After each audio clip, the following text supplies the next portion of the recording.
সম্মানিত কাতার প্রবাসী ভাই ও বোনেরা, আসসালামু আলাইকুম। আশা করি যে যেখানে আছেন, যে অবস্থায় আছেন, সকলেই ভালো আছেন এবং সুস্থ আছেন।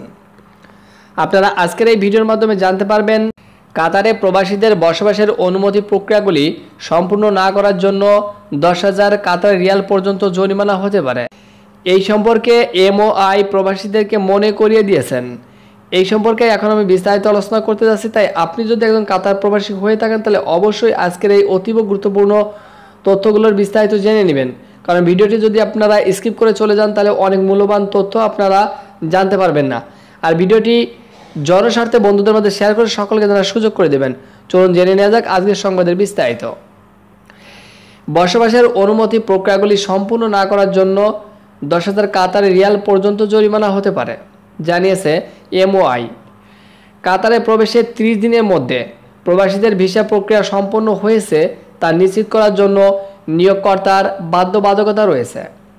অর্থাৎ কাতারে একজন প্রবাসী প্রবেশ যেদিন করবে সেখান থেকে 30 দিনের মধ্যে প্রবাসীদের ভিসা প্রক্রিয়া সম্পন্ন হয়েছে এমন একটি নিশ্চয়তা অবশ্যই সরকারকে জানাতে হবে নিয়োগকর্তাদের। স্বরাষ্ট্র মন্ত্রণালয় অর্থাৎ এমওআই একটি সোশ্যাল মিডিয়া পোস্টে নিয়োগকর্তা এবং প্রবাসীকে বাসস্থান বা ভিজিট পারমিট প্রক্রিয়াগুলি সম্পূর্ণ করার ক্ষেত্রে তাদের দায়িত্ব মনে করিয়ে দিয়েছেন।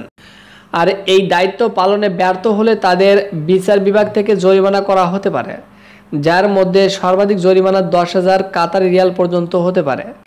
প্রবাসীদের প্রবেশ, প্রস্থান এবং বাসস্থান নিয়ন্ত্রণকারী 2015 সালের আইন নং 21 ধারা 10 এর বিধানের উপর ভিত্তি করে অনুচ্ছেদ 1A বলা হয়েছে যে নিয়োগকর্তাকে অবশ্যই প্রবাসীদেরকে কাতারে প্রবেশের তারিখ থেকে 30 দিনের মধ্যে উপযুক্ত কর্তৃপক্ষের সাথে যোগাযোগ করার সুবিধা দিতে হবে।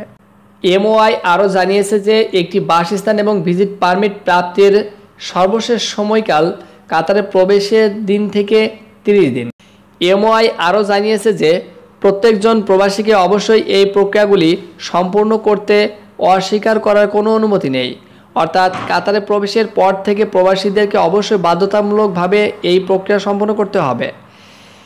এমওআই আরও বলেছে যে এই লঙ্ঘনের জন্য অভিযুক্তদের সাথে মিলনের পরিমাণ অনুযায়ী প্রতিদিনের বিলম্বের জন্য 10 কাতার রিয়াল সমপরিমাণ জরিমানা করা হবে এবং এই জরিমানা সর্বাধিক 6,000 কাতার রিয়াল পর্যন্ত হতে পারে। অর্থাৎ কাতার স্বরাষ্ট্র মন্ত্রণালয় থেকে স্পষ্টভাবে বলে দেওয়া হয়েছে যে কাতারে প্রবেশের পর থেকে কোনো প্রবাসী কর্মীর জন্য যদি এই আইন লঙ্ঘন হয় তাহলে প্রতিদিনের বিলম্ব ফি 10 কাতার রিয়াল জরিমানা দিতে হবে প্রতিদিনের জন্য। আর এটা সর্বাধিক 6,000 পর্যন্ত জরিমানা হতে পারে, 6,000 কাতার রিয়াল। তো প্রবাসীগণ, এই ছিল আজকের মতো গুরুত্বপূর্ণ খবর।